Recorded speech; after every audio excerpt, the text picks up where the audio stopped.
여러분, 안녕하세요. 오늘도 이 시간에 찾아와 주셔서 반갑습니다. 저는 미소입니다. 지난 시간에 영자 씨 이야기 하다가 끝났죠. 노후 자금이 남편 주식 계좌에서 대부분 날아간 이야기. 영자 씨는 200만 원짜리 통장을 들고 결국 이혼을 결심했어요. 오늘은 영자 씨보다 더 치밀한 케이스예요.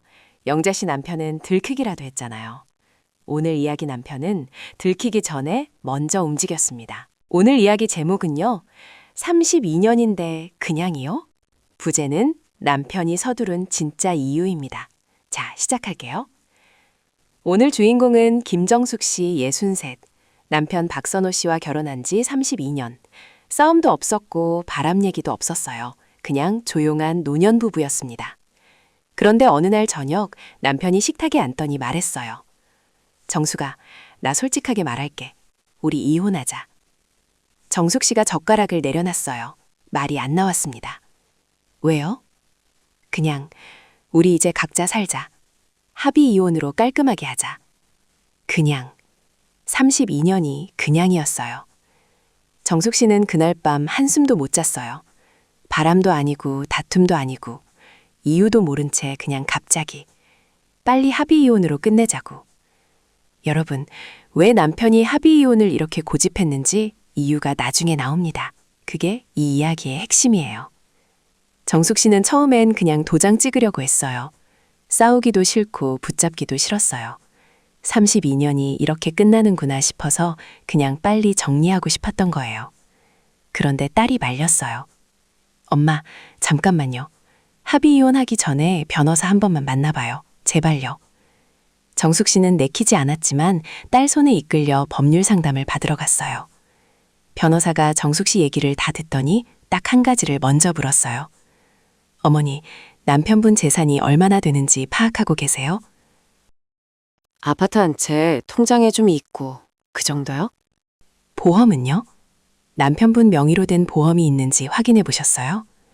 정숙 씨는 그 자리에서 멈칫했어요. 한 번도 확인해 본 적이 없었거든요. 변호사가 말했어요. 어머니, 합의 이혼 서류에 도장 찍기 전에 재산부터 파악하셔야 해요.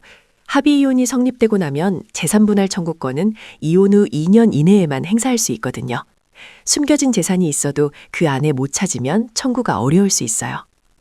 잠깐, 이게 무슨 말인지 짚어드릴게요.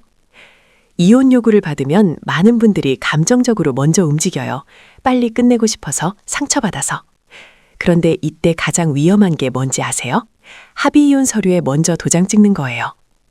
민법에는 재산 분할 청구권이 이혼한 날로부터 2년이 지나면 소멸한다고 나와 있어요. 합의 이혼을 먼저 해버리면 2년 안에 숨겨진 재산을 찾아서 청구까지 해야 하는데 현실적으로 쉽지 않아요. 그런데 여러분, 여기서 한 가지 더 짚어드리고 싶은 게 있어요. 정숙 씨 입장에선 이런 생각이 드실 수도 있어요. 남편이 번 돈으로 낸 보험인데 내가 왜 거기서 뭔가를 받아야 하지? 이 부분에서 생각이 갈리는 분들이 정말 많아요. 남편 입장에서 보면 이렇게 생각할 수 있어요. 32년을 아침 일찍 나가서 밤늦게 들어오고 명절에도 쉬지 못하고 몸이 아파도 참으면서 번 돈인데 내가 번 돈을 왜 나눠야 하냐고.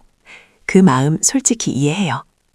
근데 반대로 정숙 씨 입장에서는 이런 말을 하고 싶을 거예요. 나도 32년을 일했어요. 돈을 받진 않았지만요. 새벽에 일어나서 밥 짓고 아이 학교 보내고 시부모 병원 모시고 명절 음식 혼자 다 하고 그 시간이 일이 아니면 뭐예요? 실제로 법원은 이 두 입장 사이에서 이렇게 판단하는 경우가 있어요. 가사노동과 육아도 재산 형성에 기여한 것으로 본다고요. 남편이 밖에서 일할 수 있었던 건 누군가 집을 지키고 있었기 때문이라는 거예요. 그래서 명의가 남편 이름이어도 혼인 기간 중 함께 형성한 재산이라면 분할 대산이 될 수 있어요. 이건 법적으로 이미 여러 판례에서 인정된 부분이에요. 다만 기여도가 얼마나 되느냐, 즉 30%냐 50%냐는 혼인 기간이나 상황마다 달라질 수 있어요. 그리고 법이 그렇다고 해서 모두가 동의하는 건 또 다른 문제죠. 여러분은 어떻게 생각하세요? 살림이 기여가 될 수 있을까요? 댓글로 솔직하게 얘기해 주세요. 찬반 다 환영해요.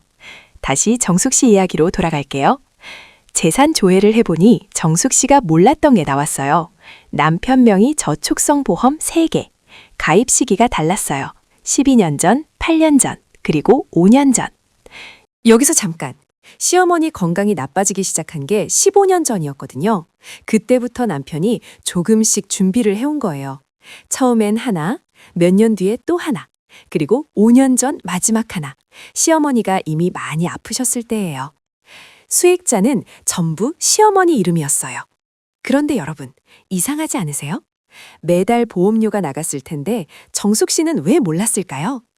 사실 정숙 씨도 보험료가 나간다는 건 알았대요.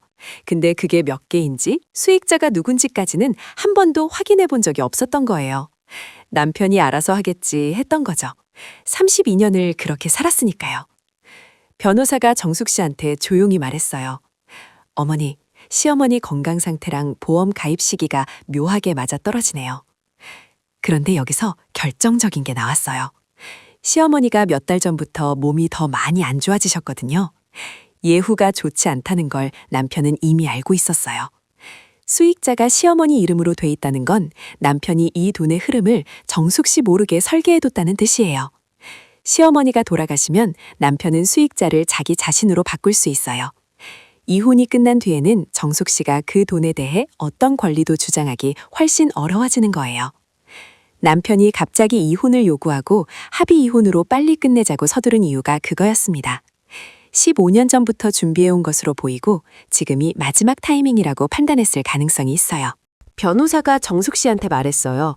어머니, 합의 이혼 안 하신 게 천만다행이에요. 정숙 씨는 그날 집에 돌아와서 남편 앞에 조용히 앉았어요. 아무 말도 안 하고 보험조의 내역 출력본을 테이블 위에 올려뒀어요. 남편 얼굴이 굳었습니다. 정숙 씨가 말했어요. 합의 이혼 못해요. 법대로 할 거예요. 32년을 살면서 정숙 씨가 몰랐던 건 남편 성격이 아니었어요. 내 이름 옆에 붙어 있어야 할 숫자들이었어요. 재판 결과가 어떻게 됐는지는 상황마다 다를 수 있어요. 정숙 씨도 모든 걸 돌려받은 건 아니었대요. 그런데 정숙 씨가 나중에 딸한테 한 말이 있어요. 네가 말렸을 때 들어서 다행이야. 그냥 도장 찍었으면 나 그냥 당할 뻔했잖아. 여러분, 오늘 이야기에서 정숙 씨를 구한 건 딸의 한마디였어요. 엄마, 도장 찍기 전에 변호사 한 번만 만나봐요. 그 한마디가 없었으면 정숙 씨는 그냥 도장 찍었을 거예요. 주변에 그런 한마디를 해줄 사람이 있다면 귀 기울여 보세요. 그리고 본인이 그 한마디를 해줄 수 있는 사람이 되어주세요. 이혼 요구를 받으셨거나 주변에 그런 분이 계신다면 딱 한 가지만 기억해 주세요. 서류에 도장 찍기 전에 재산부터 파악하세요. 그게 내 권리를 지키는 첫 번째 단계예요. 그런데 여러분, 다음 시간엔 조금 다른 이야기를 해볼게요. 배우자가 아니라 자식한테 당한 아버지 이야기예요. 근데 이상한 게 그 아버지는 아들한테 화가 나는 게 아니라 오히려 자기 자신이 미안했다고 해요. 왜 그랬을까요? 다음 시간에 들고 올게요.